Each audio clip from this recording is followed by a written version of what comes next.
وإذا سمعوا ما أنزل إلى الرسول ترى أعينهم تفيض من الدمع مما عرفوا من الحق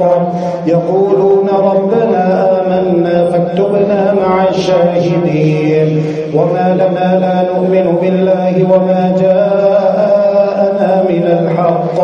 ونطمع أن يدخلنا ربنا مع القوم الصالحين فأثابهم الله بما قالوا جنات تجري من تحتها الأنهار خالدين فيها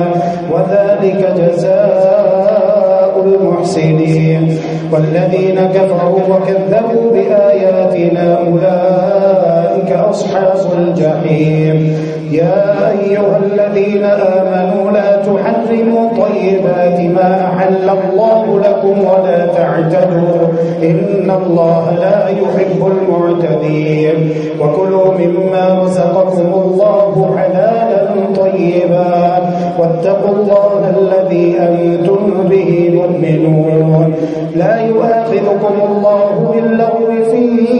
أيمانكم ولكن يؤاخذكم بما عقدتم الأيمان فكفارته إطعام 10 مساكين من أوسط ما تطعمون أهليكم أو كسوتهم أو تحرير رقبة فمن لم يجد فصيام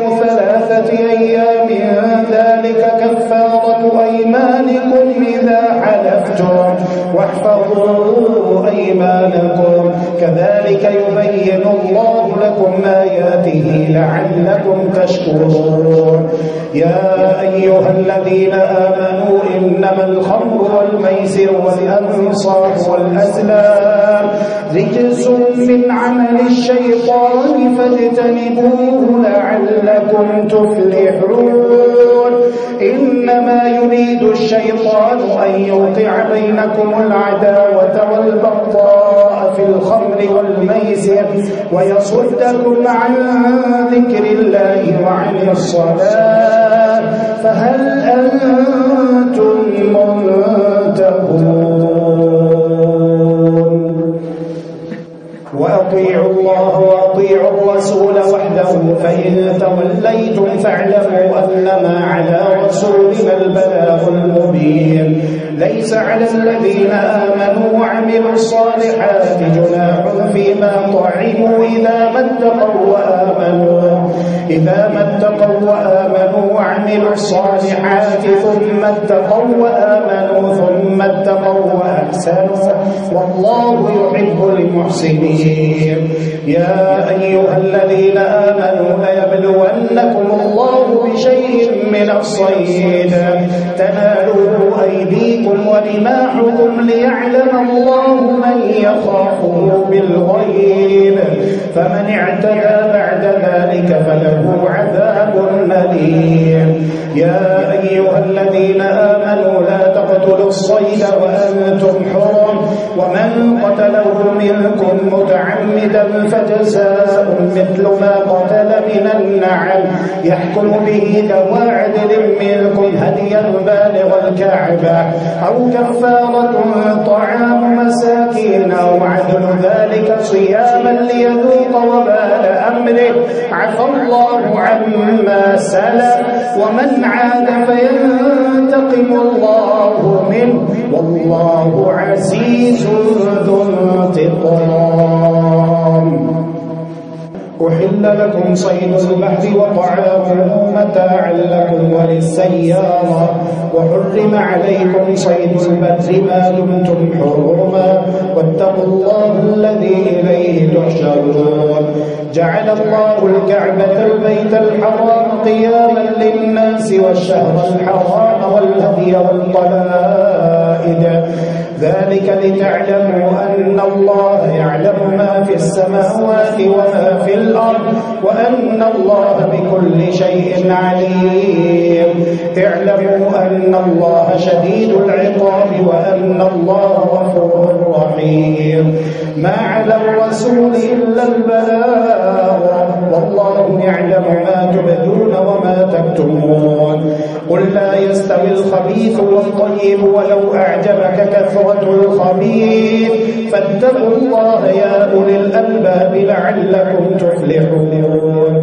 يا أيها الذين آمنوا لا تسألوا عن أشياء إن تبد لكم تسؤكم وإن تسألوا عنها حين ينزل القرآن تبد لكم عفى الله عنها والله غفور حليم قد سألها قوم من قبلكم ثم أصبحوا بها كافرين ما جعل الله من بحيرة ولا سائبة ولا وصيلة ولا حام ولكن الذين كفروا يفترون على الله الكذب وأكثرهم لا يعقلون وإذا قيل لهم تعالوا إلى ما أنزل الله وإلى الرسول قالوا حسبنا ما وجدنا عليه آباءنا أولو كان آباؤهم لا يعلمون شيئا ولا يهتدون يا أيها الذين آمنوا عليكم أنفسكم لا يضركم من ضل إذا اهتديتم إلى الله مرجعكم جميعا فينبئكم بما كنتم تعملون يا أيها الذين آمنوا شهادة بينكم إذا حضر أحدكم الموت حين الوصية اثنان ذوى عدل منكم أو آخران من غيركم إن أنتم ضربتم في الأرض فأصابتكم مصيبة الموت تحبسونهما من بعد الصلاة فيقسمان بالله إن ارتبتم لا نشتري به ثمنا ولو كان ذا قربى ولا نكتم شهادة الله إنا إذا لمن الآثمين فإن عثر على أنهما استحقا إثما فآخران يقومان مقامهما من الذين استحق عليهم الأوليان فيقسمان بالله لشهادتنا أحق من شهادتهما وما اعتدينا إنا إذا لمن الظالمين ذلك أدنى أن يأتوا بالشهادة على وجهها أو يخافوا أن ترد أيمان بعد أيمانهم واتقوا الله واسمعوا والله لا يهدي القوم الفاسقين يوم يجمع الله الرسل فيقول ماذا أجبتم قالوا لا علم لنا إنك أنت علام الغيوب إذ قال الله يا عيسى ابن مريم اذكر نعمتي عليك وعلى والدتك إذ أيدتك بالروح القدس تكلم الناس في المهد وكهلا وإذ علمتك الكتاب والحكمة والتوراة والإنجيل وإذ تخلق من الطين كهيئة الطير بإذني فتنفخ فيها فتكون طيرا بإذني وتبرئ الأكمه والأبرص بإذني وإذ تخرج الموتى بإذني وإذ كففت بني إسرائيل عنك إذ جئتهم بالبينات فقال الذين كفروا منهم إن هذا إلا سحر مبين وإذ أوحيت إلى الحواريين أن آمنوا بي وبرسولي قالوا آمنا واشهد بأننا مسلمون إذ قال الحواريون يا عيسى ابن مريم هل يستطيع ربك أن ينزل علينا مائدة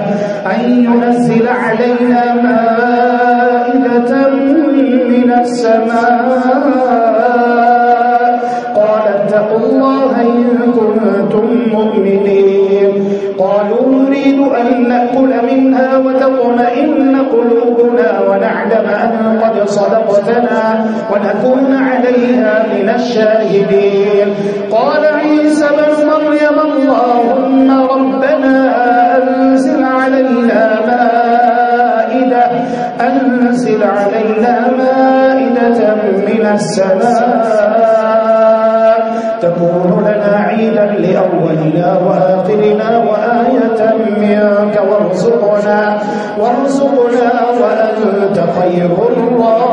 الرازقين. قال الله إني منزلها عليكم فمن يكفر بعد منكم فإني أعذبه عذابا لا أعذبه أحدا من العالمين. وإذ قال الله يا عيسى ابن مريم أأنت قلت للناس اتخذوني وأمي إلهين من دون الله قال سبحانك ما يكون لي أن أقول ما ليس لي بحق إن كنت قلته فقد علمته تعلم ما في نفسي ولا أعلم ما في نفسك إنك أنت علام الغيوب.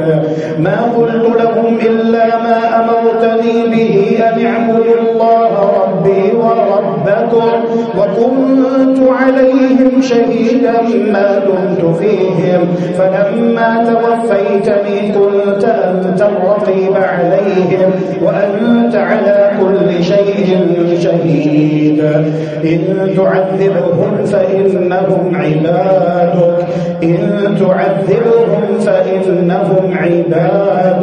وإن تغفر لهم فإنك أنت العزيز الحكيم.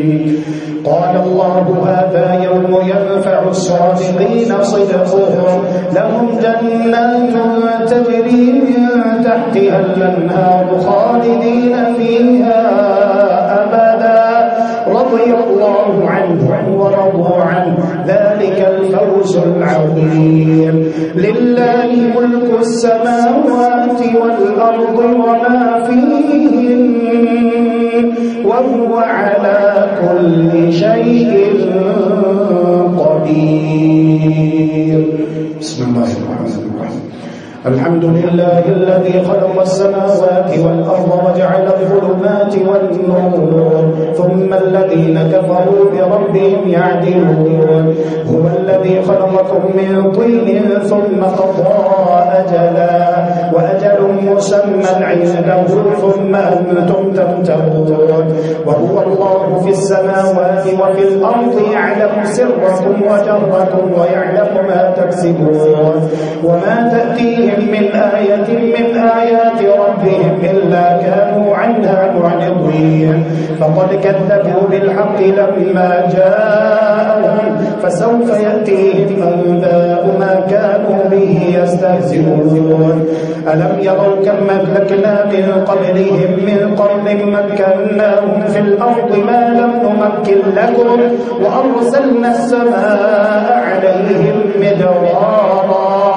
وجعلنا الأنهار تجري من تحتهم فأهلكناهم بذنوبهم وأنشأنا من بعدهم قرنا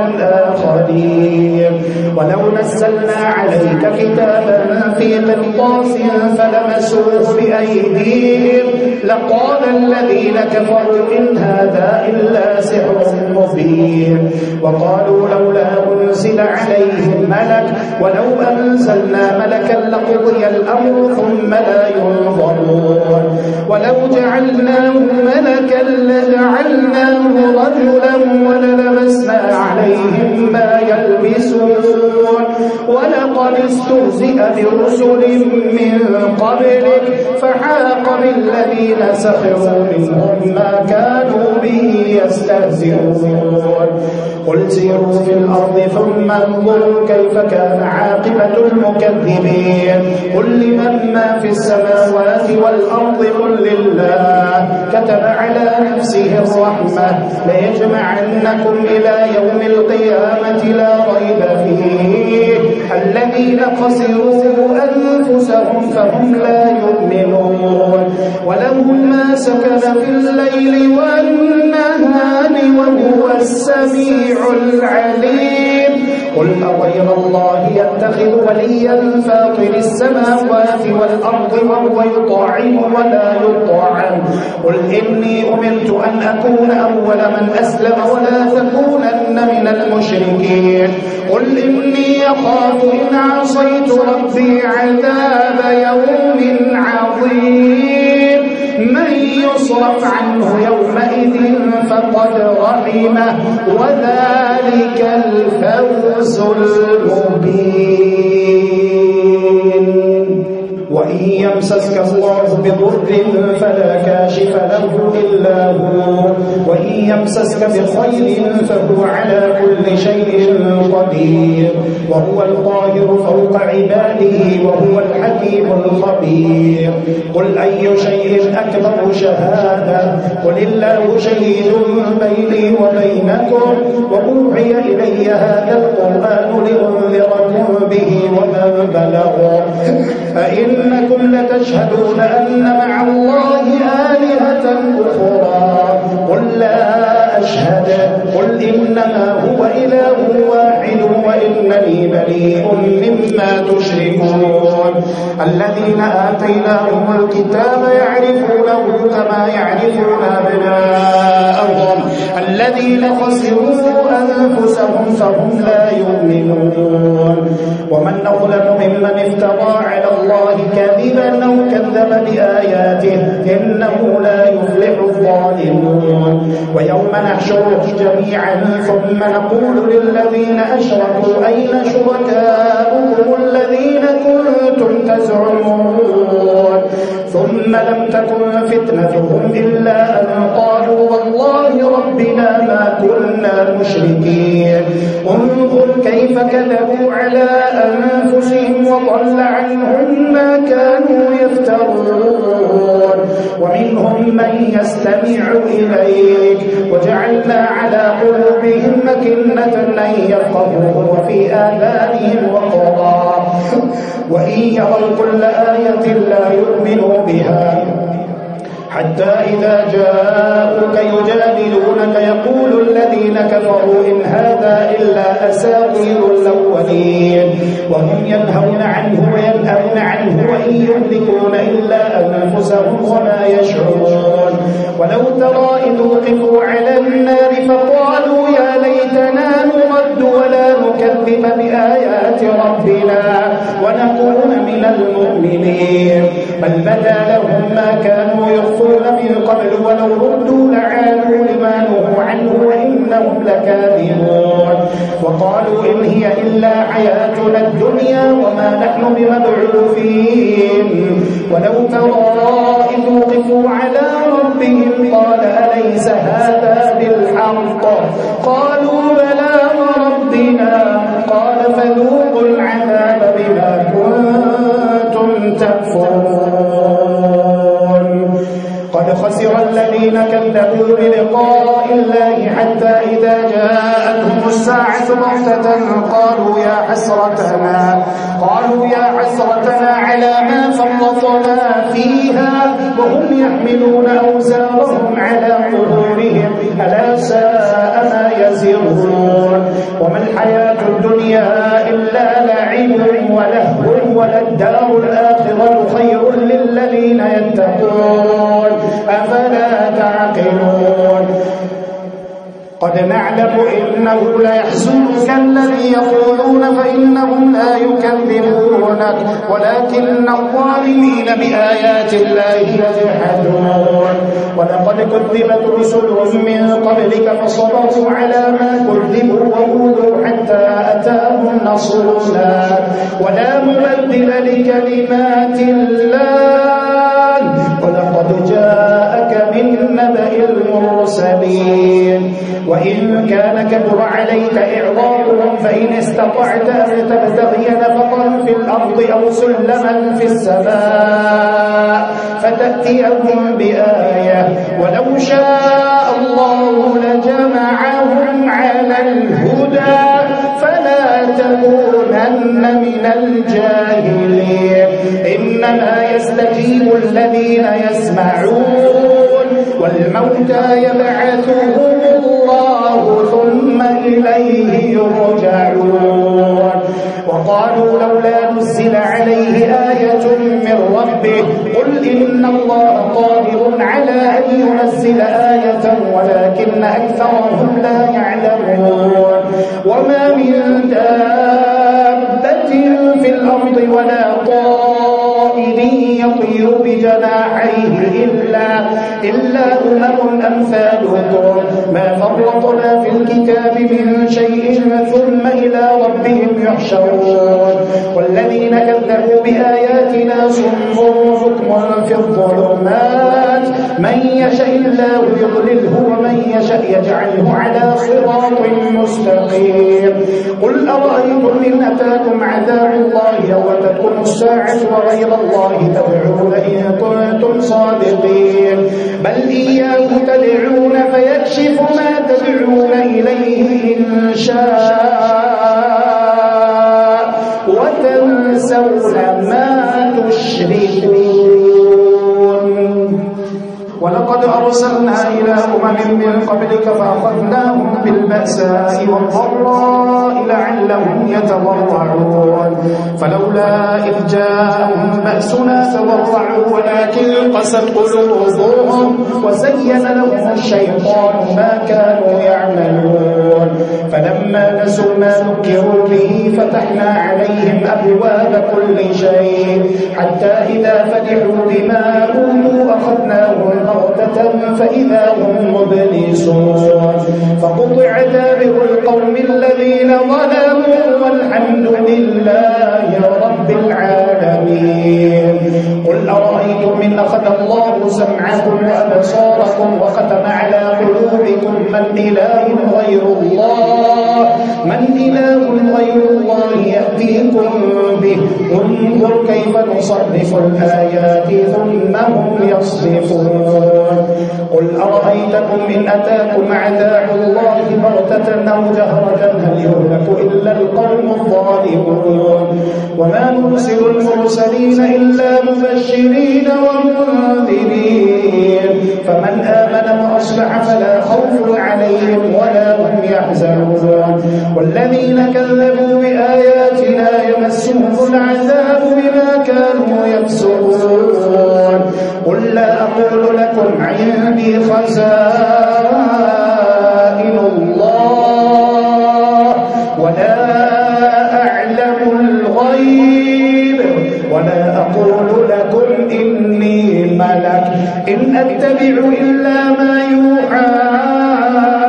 إلي قل هل يستوي الأعمى والبصير أفلا تتفكرون وأنذر به الذين يخافون أن يحشروا إلى ربهم ليس لهم من دونه ولي ولا شفيع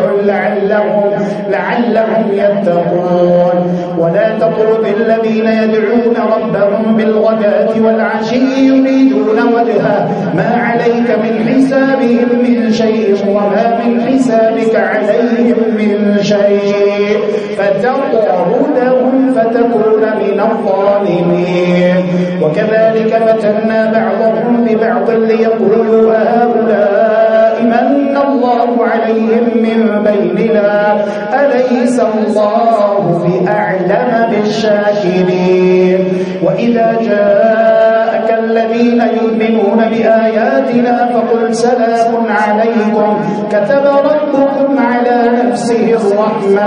أنه من عمل منكم سوءا بجهالة ثم تاب من بعده وأصلح فأنه غفور رحيم وكذلك نفصل الآيات ولتستبين سبيل المجرمين قل إني نريد أن أعبد الذين تدعون من دون الله قل لا أتبع أهواءكم قد ضللت إذا وما أنا من المهتدين قل إني على بينة من ربي وكذبتم به ما عندي ما تستعجلون به إن الحكم إلا لله يقص الحق وهو خير الفاصلين قل لو أن عندي ما تستعجلون به لقضي الأمر بيني وبينكم والله أعلم بالظالمين وعنده مفاتح الغيب لا يعلمها إلا هو ويعلم ما في البر والبحر وما تسقط من ورقة إلا يعلمها ولا حبة في ظلمات الأرض ولا رطب ولا يابس إلا في كتاب مبين. وهو الذي يتوفاكم بالليل ويعلم ما جرحتم بالنهار ثم يبعثكم فيه ليقضى أجل مسمى ثم إليه مرجعكم ثم ينبئكم بما كنتم تعملون.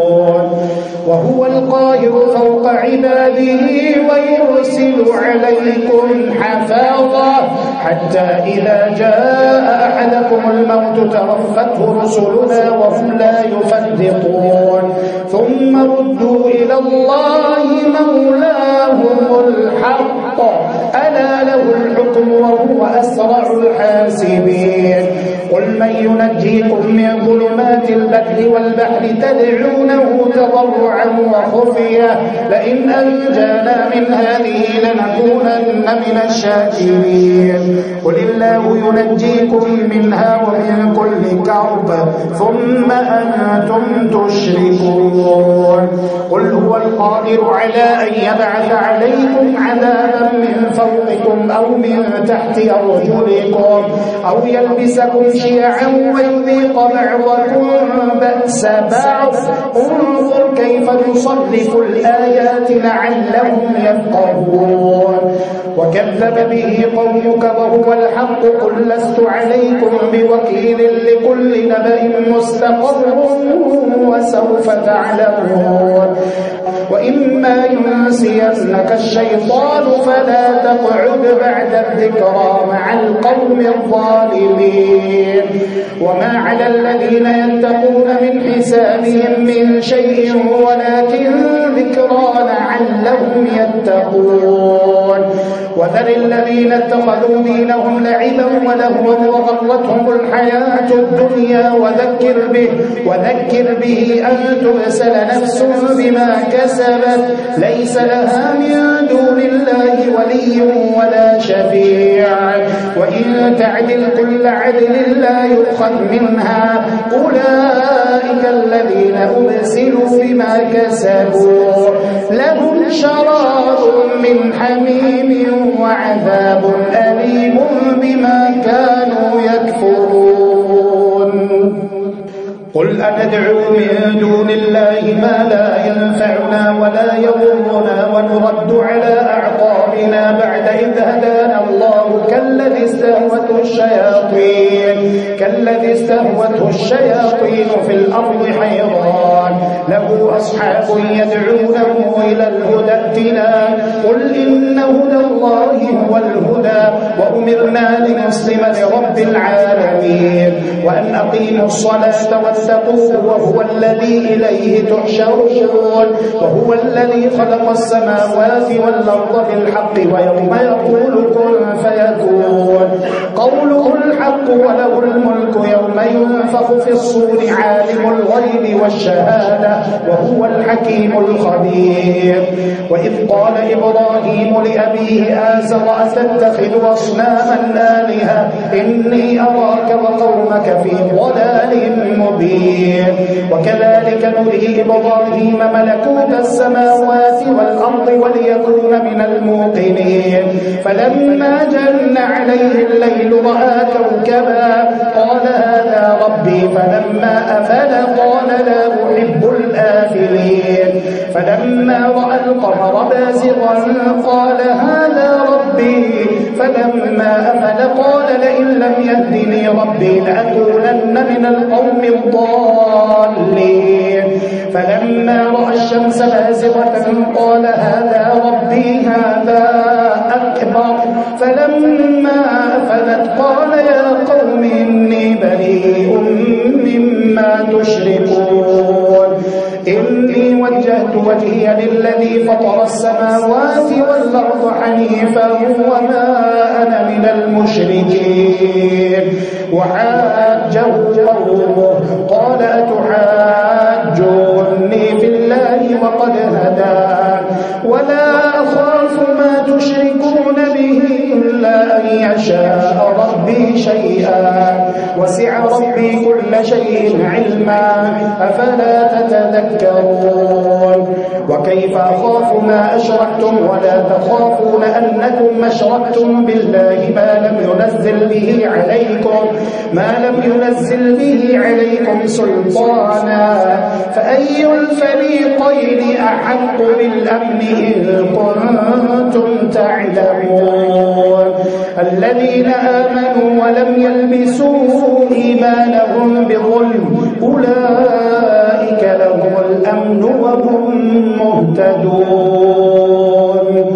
وتلك حجتنا آتيناها إبراهيم على قومه نرفع درجات من نشاء إن ربك حكيم عليم ووهبنا له إسحاق ويعقوب كلا هدينا ونوحا هدينا من قبل ومن ذريته داود وسليمان وأيوب ويوسف وموسى وهارون وكذلك نجزي المحسنين وزكريا ويحيى وعيسى وإلياس كل من الصالحين وإسماعيل واليسع ويونس ولوطا وكلا فضلنا على العالمين ومن آبائهم وذرياتهم وإخوانهم واجتبيناهم وهديناهم إلى صراط مستقيم ذلك هدى الله يهدي به من يشاء من عباده ولو أشركوا لحبط عنهم ما كانوا يعملون أولئك الذين آتيناهم الكتاب والحكم والنبوة فإن يكفر بها هؤلاء فقد وكلنا بها قوما ليسوا بها بكافرين أولئك الذين هدى الله فبهداه مقتده قل لا أسألكم عليه أجرا إن هو إلا ذكرى للعالمين وما قدروا الله حق قدره إذ قالوا ما أنزل الله على بشر من شيء قل من أنزل الكتاب الذي جاء به موسى نورا وهدى للناس تجعلونه قراطيس تبدونها وتخفون كثيرا وعلمتم ما لم تعلموا أنتم ولا آباؤكم قل الله ثم ذرهم في خوضهم يلعبون وهذا كتاب أنزلناه مبارك مصدق الذي بين يديه ولتنذر أم القرى ومن حولها والذين يؤمنون بالآخرة يؤمنون به وهم على صلاتهم يحافظون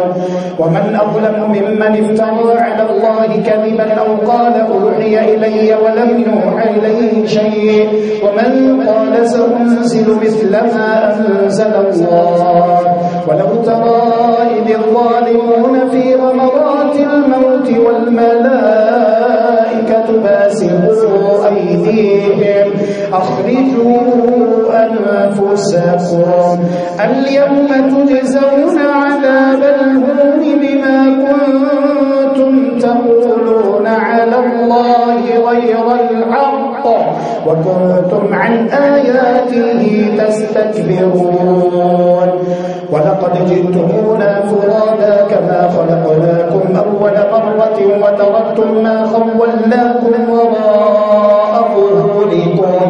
وما نرى معكم شفعاءكم الذين زعمتم أنهم فيكم شركاء لقد تقطع بينكم وضل عنكم ما كنتم تزعمون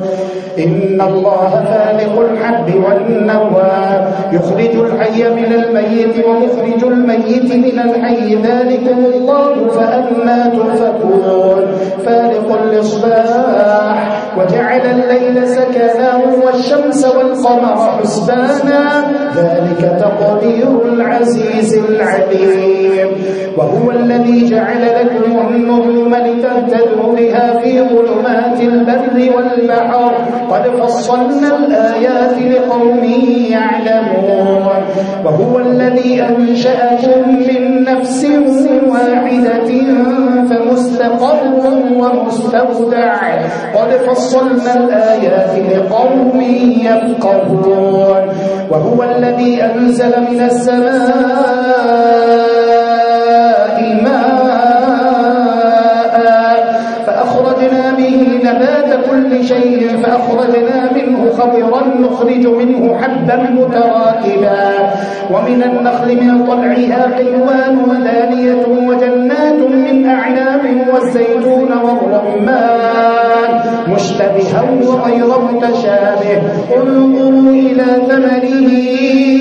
إذا أثمر وينعه إن في ذلكم لآيات لقوم يؤمنون وجعلوا لله شركاء الجن وخلقوا له بنين وبنات بغير علم سبحانه وتعالى عما يصفون بديع السماوات والأرض أنى يكون له ولد ولم تكن له صاحبة وخلق كل شيء وهو بكل شيء عليم ذلكم الله ربكم لا إله إلا هو خالق كل شيء فاعبدوه وهو على كل شيء وكيل لا تدركه الأبصار وهو يدرك الأبصار وهو اللطيف الخبير قد جاءكم بصائر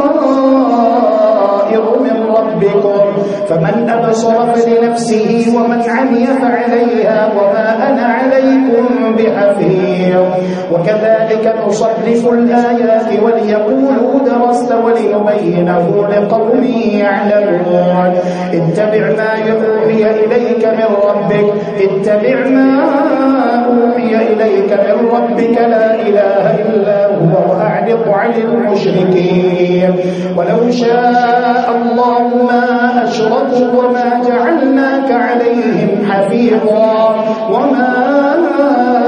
أنت عليهم بوكيل ولا تسبوا الذين يدعون من دون الله فيسبوا الله عدوا بغير علم كذلك زينا لكل أمة عملهم ثم إلى ربهم مرجعهم فينبئهم بما كانوا يعملون وأقسموا بالله جهد أيمانهم لئن جاءتهم آية ليؤمنن بها قل إنما الآيات عند الله وما يشعركم أنها إذا جاءت